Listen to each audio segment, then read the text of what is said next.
The trailhead lay quiet beneath a pale Alaskan morning, the kind of silence that felt temporary, as if the land were only holding its breath. Frost clung to the wooden signposts, and the forest beyond stood dense and dark, swallowing the narrow path that cut into it. One set of boots stepped forward, then another, compressing fresh snow into shallow impressions that would not last long. The wilderness had a way of erasing evidence, and it had already begun. Evan adjusted the straps of his pack and glanced once more at the sky. He had hiked this region before, trusted his instincts here, but something about the stillness unsettled him. Beside him walked Mark, quieter, focused on the map folded and refolded until the creases were permanent. They spoke little, conserving energy, letting the rhythm of walking replace conversation. Their breath rose in white clouds, drifting upward and vanishing almost instantly. The forest closed around them within minutes. Trees pressed together, branches interlocking overhead, turning daylight into a dim gray wash. Snow muffled every sound except the crunch beneath their boots. Evan felt a familiar calm settle in, the kind that came only when the world narrowed to movement and breath. Yet beneath it lingered a faint tension, like a warning he could not quite hear.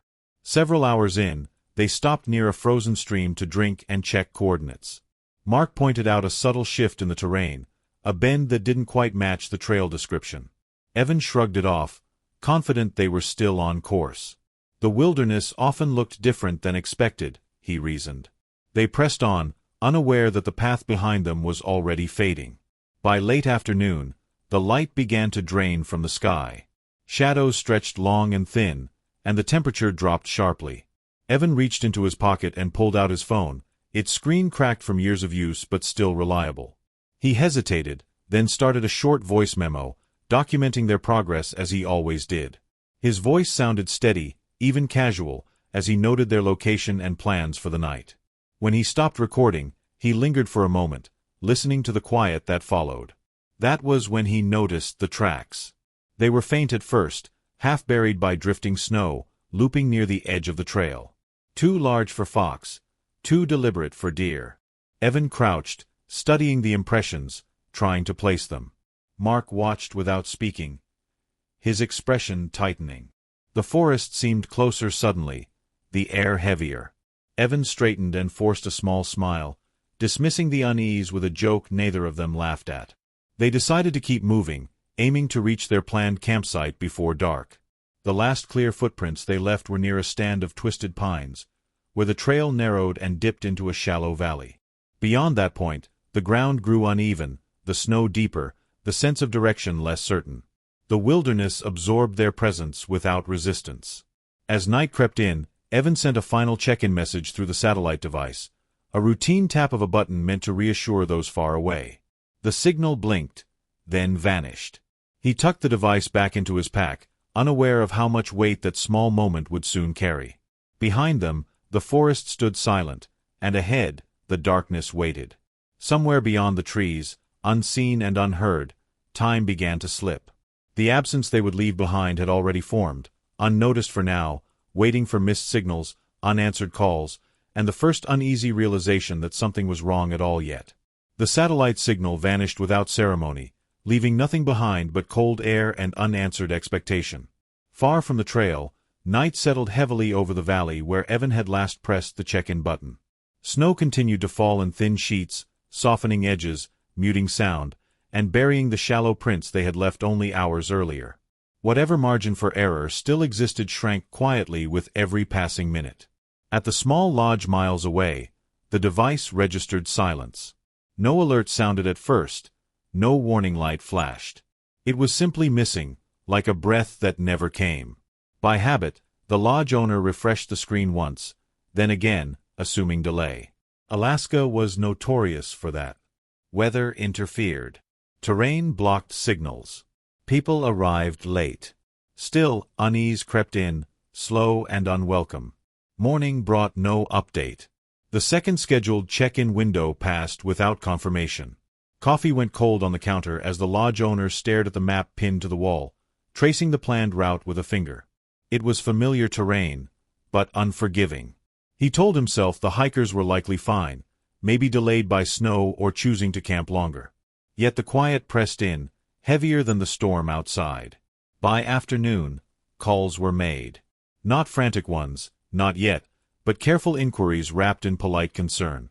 A ranger station logged the information. Names were repeated, spelled out, written down. The word missing was avoided, replaced with softer phrases.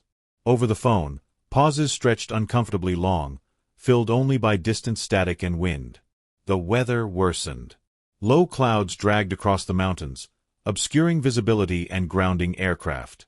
Snowfall intensified, erasing what little trace might have remained on the trail. With every hour that passed, the landscape grew less willing to give answers. The wilderness did not announce danger. It simply withheld mercy. Late that evening, the lodge owner stepped outside and listened. The wind carried faint, irregular sounds from the forest edge. He could not tell if they were branches shifting under snow or something moving with intention. He went back inside, locked the door, and refreshed the screen one more time. Still nothing. Families were notified the next day. Voices broke when plans were explained, when distances were named, when uncertainty replaced reassurance. Questions came quickly, overlapping, desperate. How experienced were they? What gear did they carry? When would the search begin? There were no satisfying answers, only process and procedure and waiting. By the time official concern hardened into urgency, 2 full days had slipped by. Search and rescue teams assembled under gray skies, their movements efficient but grim. Maps were spread across tables. Routes were divided into grids. No one spoke loudly. Outside, the snow kept falling, indifferent and steady. Somewhere deep in the Alaskan backcountry, the silence after the check-in stretched on, unbroken. Whatever had happened out there remained untouched, preserved beneath layers of white, as the first searchlines prepared to move into terrain that no longer felt empty at all. The delay gnawed at everyone involved, turning routine caution into quiet dread. Each decision carried weight, every hour a cost no one could yet measure. Radios crackled with partial updates, logistics debated against instinct. The wilderness loomed beyond planning rooms and paperwork, vast and patient. As preparations finalized, an unspoken understanding settled in. Whatever waited beyond the trail would not be found easily, and silence itself had already begun shaping the outcome. No one said it aloud, but everyone felt the same truth forming. Once the forest decides to keep something, it rarely returns it unchanged, if it returns anything at all to the world. By the time the search officially began, the storm had eased but the damage was done. Fresh snow lay untouched across valleys and ridges, a clean white surface hiding every decision Evan and Mark had made. Helicopter rotors thudded against cold air at dawn, lifting rescuers into a sky still heavy with clouds. From above, the wilderness looked endless, unbroken, indifferent. Search teams moved in coordinated lines on foot, bright jackets cutting thin streaks of color through the white. Each step sank deep, stealing strength and time. Radios crackled with short updates, clipped and professional, yet strained beneath restraint. The first hours yielded nothing. No dropped gear, no torn fabric, no obvious trail. It felt as if the hikers had stepped off the earth entirely. By midday, fatigue crept in. The cold worked quietly, stiffening fingers and numbing judgment. One rescuer paused near a shallow ravine, noticing depressions half-filled with snow. Tracks, possibly days old, stretched briefly before dissolving into nothing. They were flagged, photographed, debated. Wind could have done it. So could animals. No one committed to an answer.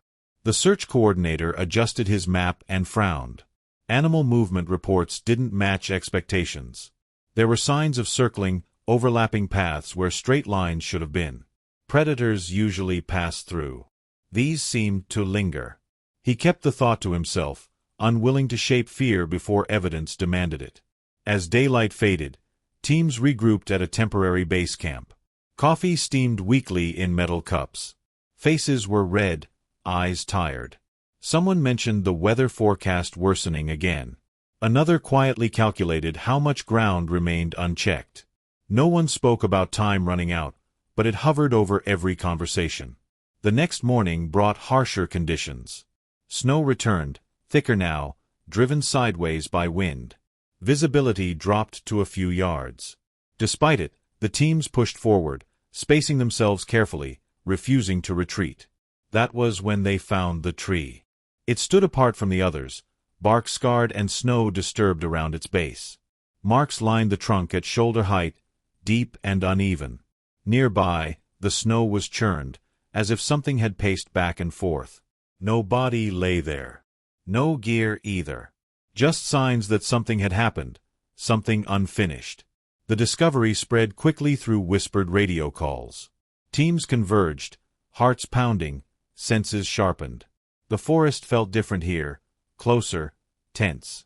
The coordinator stared at the marks, then at the surrounding tracks, recognizing a pattern that made his stomach tighten. This was no simple loss of direction. As the wind rose and daylight bled away, the search pressed on with renewed urgency. Somewhere ahead, answers waited, tangled in snow and silence. The endless white no longer felt empty. It felt like it was hiding something, and whatever it concealed was close enough now to be found. Night preparations began immediately, floodlights stabbing shallow holes into the darkness. Tents snapped in wind, stakes frozen stubbornly into ground. Dogs were brought in, noses low, handlers tense. One animal stopped repeatedly near the scarred tree, whining softly, refusing commands. Handlers exchanged looks, uneasy but focused. Scent trails were weak, fractured, pulling toward dense timber where visibility vanished. The coordinator ordered a halt before full dark, marking the location for first light. No one argued. They had learned respect quickly. As teams withdrew, the forest reclaimed the space, snow drifting back into disturbed ground. Somewhere beyond the light, something moved, slow and deliberate. Radios fell silent again. The search would continue at dawn, deeper and riskier, following signs that suggested not just disappearance, but pursuit. Whatever had circled here had not finished its work, and the next day would demand answers the wilderness had already delayed long enough. No one yet understood how human fear, animal instinct, and desperate choice were about to collide, but the marks on the tree promised a discovery that would challenge every assumption they carried into the frozen morning ahead. Dawn arrived reluctantly, a thin gray light spreading across the search zone without warmth or comfort. The teams returned to the scarred tree in silence, boots crunching over ground already disturbed the day before. Snow had drifted back into the impressions overnight, but not enough to hide them completely. The marks were still there, dark against pale bark, unmistakably real. Closer inspection made the unease deepen. The tracks circling the area were not random. They overlapped repeatedly, pressed deep as if the animal had moved with weight and patience. Yet there were no clear signs of an attack. No blood. No scattered remains. The absence felt deliberate, almost staged, and it unsettled even the most seasoned rescuers. A wildlife specialist was brought forward, kneeling carefully beside the prints. He traced the edges with a gloved hand, measuring stride and depth. His conclusion came quietly. The size matched a large predator, likely a bear, but the behavior did not. Bears did not circle like this without engaging. Wolves did not linger alone. Something about the pattern resisted explanation. The coordinator listened, jaw tight, eyes never leaving the ground. He thought of the missing hikers and the time already lost. If animals were involved, the odds dropped sharply. Yet nothing here suggested the clean finality of a kill. Instead, it suggested waiting, watching, holding ground. Search dogs were brought in again, leashes taut. One dog pulled hard toward the tree, nose pressed to the snow, then stopped abruptly. It whined, ears back, refusing to move closer. The handler coaxed gently, then firmly, but the animal would not advance. The reaction rippled through the group, quiet but powerful. Animals sense things humans could not. As the teams expanded the perimeter, more signs emerged. Scratches on neighboring trunks. Broken branches at unnatural heights. Tracks leading away, then curving back again, looping as if something had reconsidered its path. No clear direction. No resolution. Just presence. Radio chatter grew more tense. The coordinator ordered the area flagged and documented thoroughly. Every mark was photographed, every measurement logged.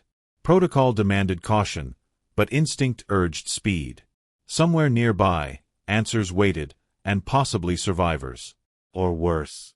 By midday, the temperature rose slightly, enough to soften the snow. Edges blurred. Details faded. Time pressed harder now, visible in every melting print. The teams worked faster, spreading outward, hoping for anything human: a glove, a strap, a torn sleeve. Nothing surfaced. Late in the afternoon, a rescuer called out. He had found boot impressions, faint but unmistakable, leading downslope into thicker forest. Relief flared briefly, then dimmed as the tracks vanished beneath churned animal prints. Human and animal paths tangled together, impossible to separate. The discovery shifted the search's emotional center. This was no longer a simple rescue operation. It was an unraveling mystery, layered and hostile. The coordinator felt it settle in his chest, heavy and cold. Whatever had happened here defied clean explanations. As evening approached, the teams prepared to follow the faint human trail deeper the next morning. The forest ahead looked darker, denser, less forgiving. Behind them, the scarred tree stood like a warning. The tracks that shouldn't have been there had changed everything, pointing toward a truth that waited further inside, where fear, hunger, and desperation had already begun to shape impossible choices. No one slept easily that night. Intents lit by headlamps, rescuers replayed the day in fragments, minds circling the same questions without answers. Wind brushed the canvas like passing footsteps, and every unfamiliar sound tightened nerves already stretched thin. Somewhere beyond the camp, the wilderness settled into darkness, vast and alert. Whatever force had left those signs was still out there, unseen, its motives unreadable. By morning, the search would cross an invisible threshold, moving deeper into territory no map could explain, guided only by instinct and dread, and unforgiving beyond human understanding entirely. Night swallowed the forest completely once the last trace of searchlight faded behind them. Evan felt the darkness press inward, thick and heavy, until even his own breath sounded foreign. They had stopped moving hours ago, forced by exhaustion and the sharp pain in Mark's ankle. Snow drifted steadily, hissing as it touched fireless ground. Somewhere beyond the trees, something moved, slow enough to make waiting feel intentional. Mark sat against a fallen log, jaw clenched, eyes unfocused. The injury was worse than he admitted. Evan knelt beside him, fingers numb as he checked the swelling through torn fabric. Neither spoke at first. Silence felt safer than truth. When Mark finally broke it, his voice shook, asking how far they were from the trail. Evan lied gently, offering distance in hours, not miles, hope instead of accuracy. They rationed food with quiet care. Each bite felt stolen from the future. Hunger sharpened every sound, every shadow. The forest no longer felt neutral. Branches creaked like deliberate signals. Snow slid from trunks with sudden weight, making both men flinch. Evan tried to track time, but darkness erased structure. Minutes stretched, then collapsed. The first night passed without sleep.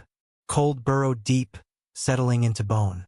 Mark's breathing grew shallow, uneven. At dawn, gray light revealed unfamiliar terrain. They had drifted far off course. The valley below looked endless, white folding into white. Evan felt panic rise, then crush it down. Panic wasted energy. He told himself survival was a series of small choices, nothing more. By the second day, fear turned inward. Mark accused Evan of pushing forward too fast. Evan snapped back, reminding him who insisted on shortcuts. Words landed hard, each one widening the space between them. Trust thinned, stretched by hunger and pain. Yet when Mark slipped trying to stand, Evan caught him without hesitation, anger dissolving into instinct. They heard it that afternoon. A low sound, distant but distinct, carrying through trees with unsettling clarity. Not wind, not falling snow. Mark froze, eyes wide. Evan scanned the tree line, heart hammering. The sound came again, closer this time, then faded. Silence followed, heavier than before. They moved at dusk, driven by fear more than plan. Evan supported Mark, every step a calculation. Tracks appeared around them, fresh, pressed deep.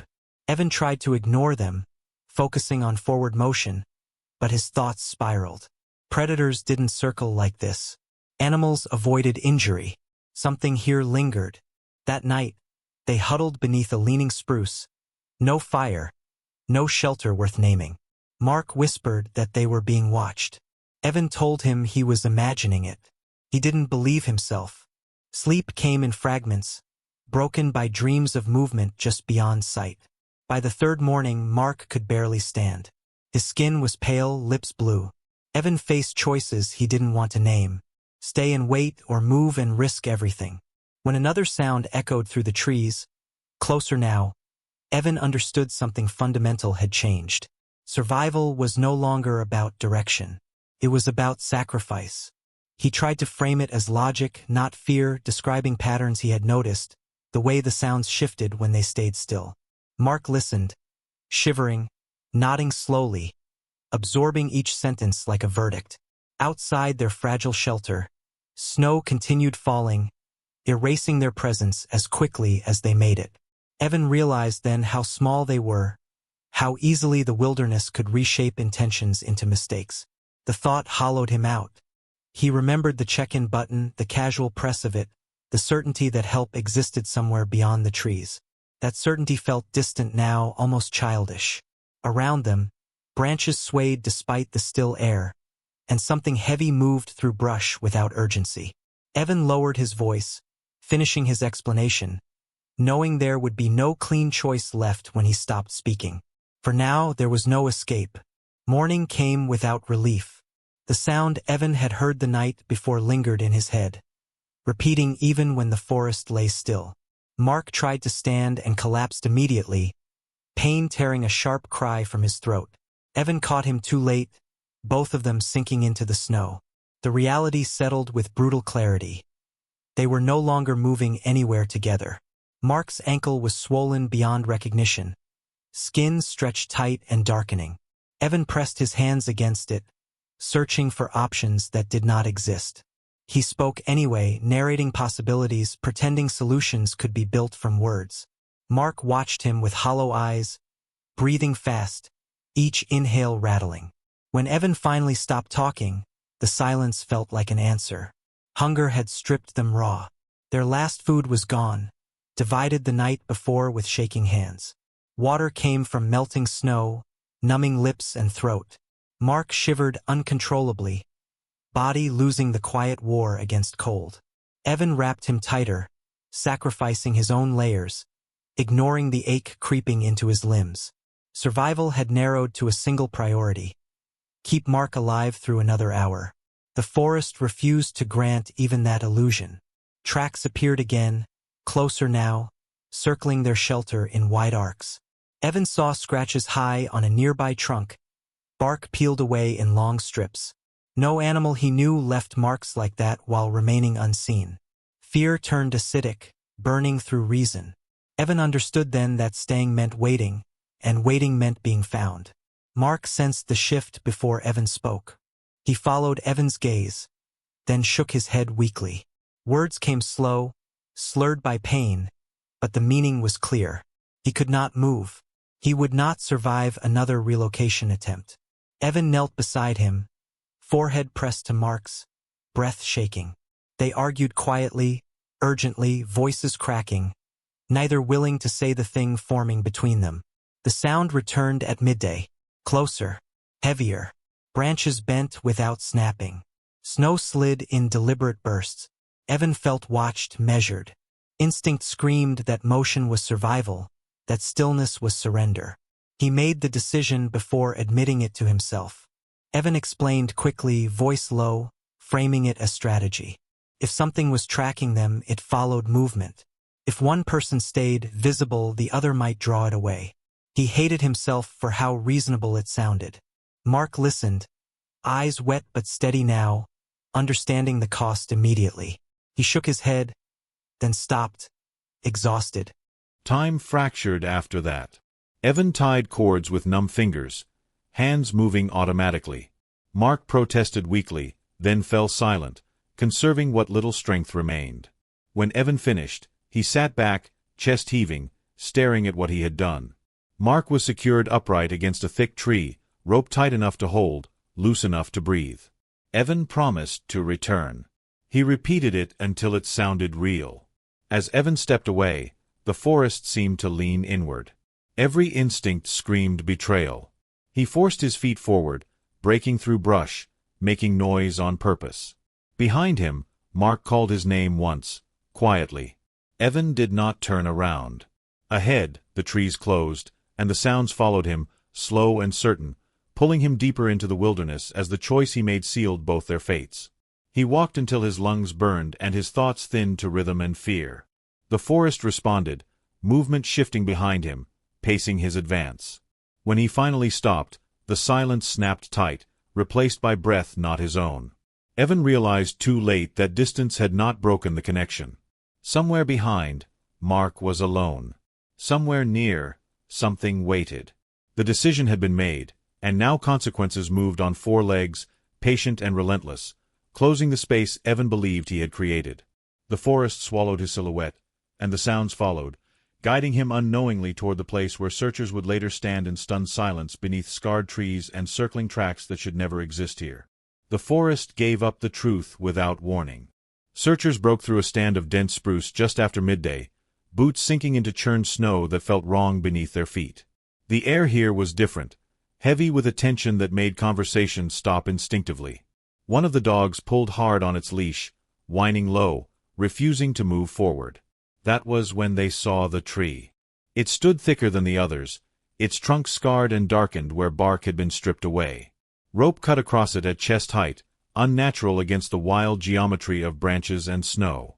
For a moment, no one spoke. Radios fell silent. Even the wind seemed to pause, as if waiting for acknowledgement. They approached slowly, trained eyes scanning for danger that did not reveal itself. Then a rescuer saw movement. A hand twitched. Someone swore under their breath.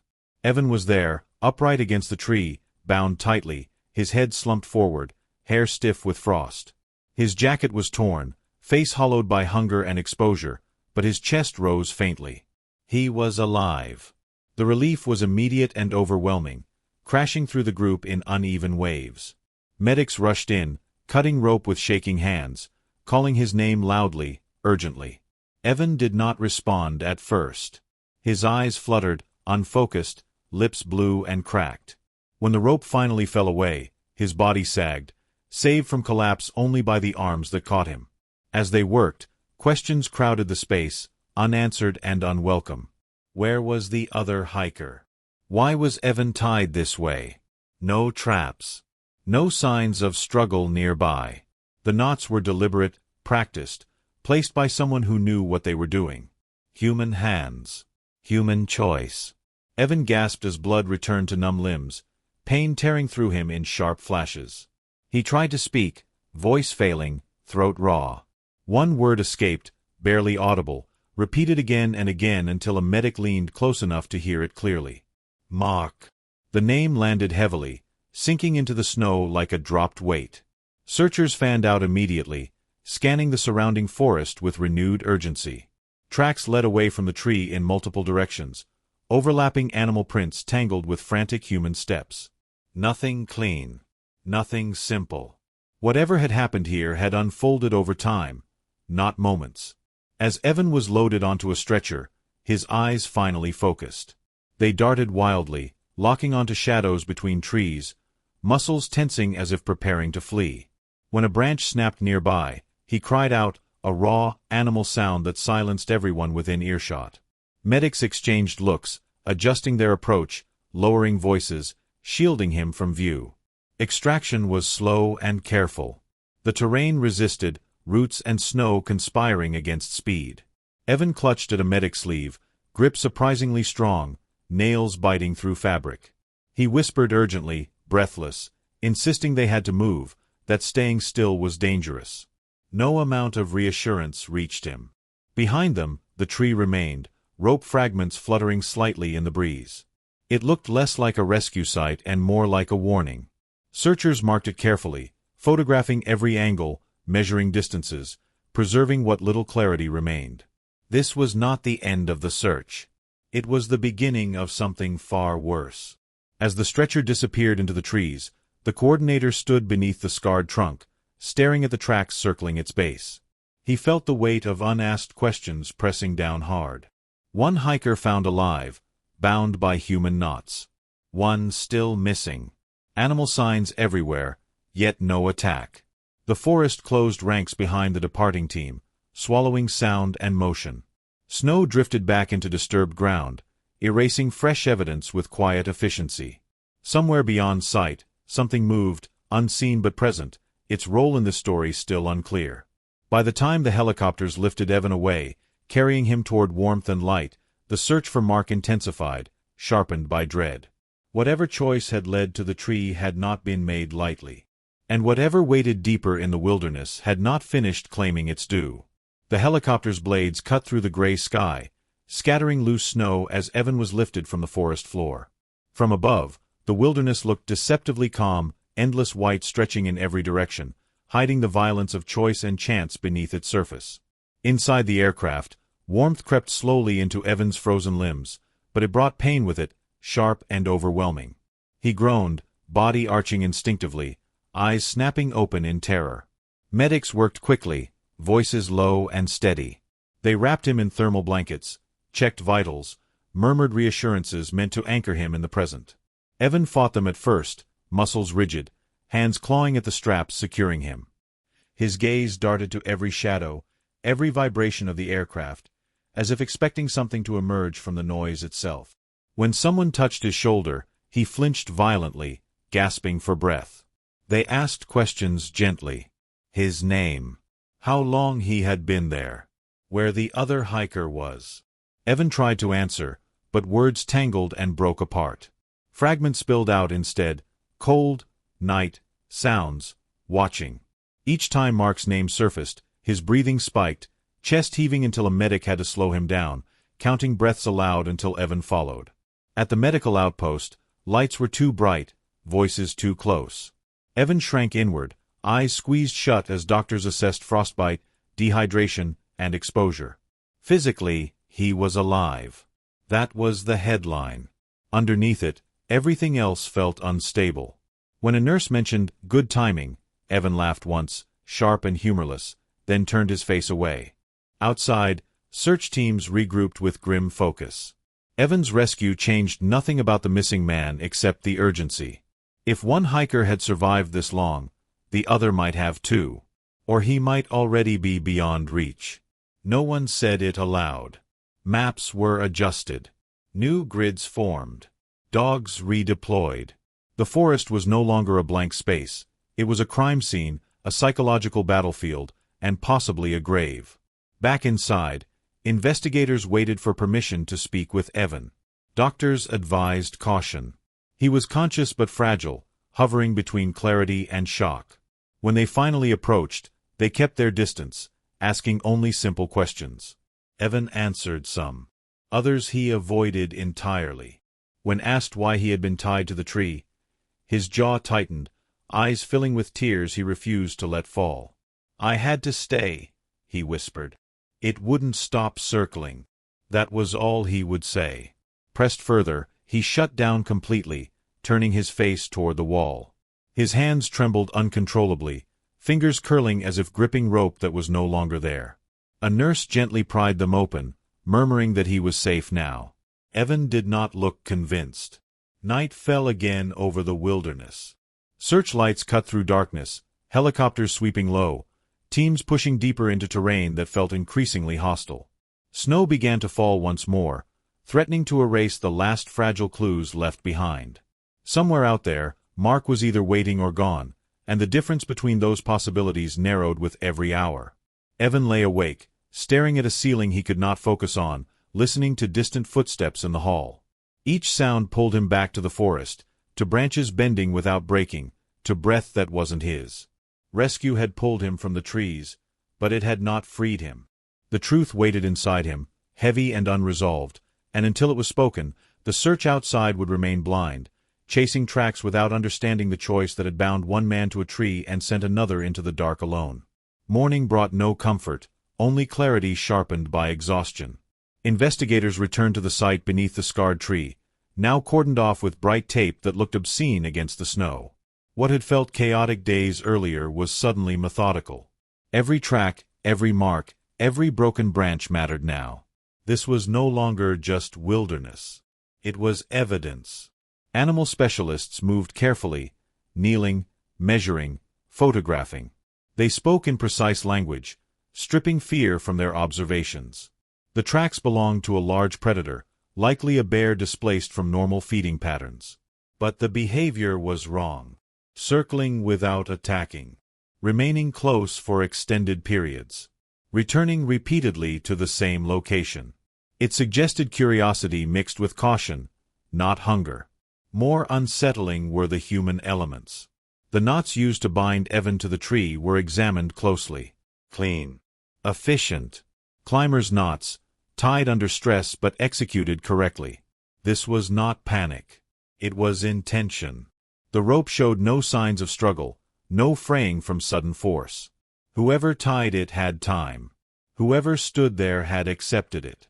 Further out, searchers found scattered gear, a glove, a torn strap, fragments of fabric snagged high on branches. The distribution told a story of movement, not attack. Mark had traveled quickly, erratically, pushing through dense forest with urgency. There were no drag marks. No blood trail. If the animal followed him, it did so at a distance. The tracks converged near a shallow ravine, then disappeared entirely. Snowfall had erased the finer details, but enough remained to form a pattern. Mark had moved downhill, likely seeking shelter or water. The predator tracks stopped at the ravine's edge. Beyond that, nothing. As if a line had been drawn and respected. Searchers stood there quietly, staring into the blankness beyond. Some believed it meant Mark had escaped the immediate threat. Others feared it meant something worse. Nature offered no commentary, only absence. Back at the medical outpost, Evan was told what they had found. He listened without interruption, eyes fixed on a point beyond the wall. When they mentioned the knots, his jaw tightened. When they described the ravine, his breathing changed. A doctor watched carefully, ready to intervene, but Evan did not break. "They stopped there," he said quietly. It was not a question. Investigators waited. Evan swallowed hard, fingers curling into the blanket. "That's where it turned back," he added. "That's where it lost interest." No one corrected him. No one confirmed it either. The room felt heavy with implication. If the animal had turned back, then the danger had been temporary. If Mark had kept going, then his fate rested on choices made alone, injured and exhausted. Outside, snowfall resumed, soft and relentless. The tracks would soon vanish entirely, leaving only photographs and interpretation. Search teams prepared to push beyond the ravine despite fading hope. Evan was scheduled for a longer interview once doctors cleared him. The truth was forming now, piece by piece, shaped by tracks and silence and survival logic. What remained unanswered was not what happened beneath the tree, but what was said before it, and what Mark understood when he turned away, believing distance was enough to save them both. When Evan was finally cleared to speak, the room was kept small and quiet. Only 2 investigators sat with him, chairs placed at a distance that felt less threatening. A recorder rested on the table, its red light steady. Evan stared at it for a long moment before nodding. He understood why they were there. He just didn't know how to begin. They did not rush him. One investigator asked about the trip, the planning, the confidence they had starting out. Evan spoke slowly, voice flat, describing routine choices and small adjustments that felt harmless at the time. He admitted to pushing harder than he should have, to trusting experience over conditions. Each sentence cost him something. When they asked about the sounds, his hands tightened in his lap. Evan hesitated, then described movement that never fully revealed itself. Heavy steps without rhythm. Breath that carried through trees. Circling. Waiting. He said it felt curious, not angry, as if they were being studied rather than hunted. The words made the room feel smaller. Eventually, they asked about the tree. Evan closed his eyes. When he opened them again, they were wet but focused. He explained the injury, the cold, the certainty that staying meant being found. He said the idea formed slowly, built from fear and patterns he couldn't ignore. If one of them stayed still, the other might draw it away. They asked who decided. Evan's answer came after a long silence. "We both did," he said. His voice broke on the last word. He described the rope, the knots, the way Mark had looked at him, not angry, just tired. Mark had told him to go, to make noise, to run. Evan admitted he didn't know how far he made it. Only that the sounds followed him, never rushing, never leaving. When they stopped, so did it. He believed it turned back eventually, drawn to the easier target he had left behind. The investigators did not react, but the weight of the statement hung between them. When asked why he had allowed himself to be tied so securely, Evan looked down. "Because if I ran," he said, "it would have followed me." The logic was simple. The cost was not. The interview ended soon after. Doctors said he had done enough. As Evan was led away, one investigator asked a final question, softly. Did he think Mark understood what he was doing? Evan stopped. He closed his eyes again, longer this time. "Yes," he said. "That's why he told me to go." No one spoke after that. Outside, the search continued, but it had changed. Teams pushed past the ravine, following logic rather than hope.